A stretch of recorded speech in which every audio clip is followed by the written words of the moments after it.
Okay, hello everyone. Here I want to provide a tutorial on how to turn on Autoplay next episode on Netflix on an Android device. Okay, let's go to the tutorial. First, go ahead and open Netflix application on your device. Okay, after that you can click pencil icon at the top right corner. And then you can select any profile you want to edit the settings.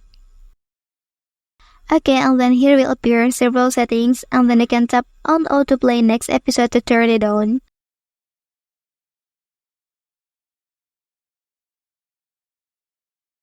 Okay, and then Autoplay next episode on your Netflix account is successfully turned on.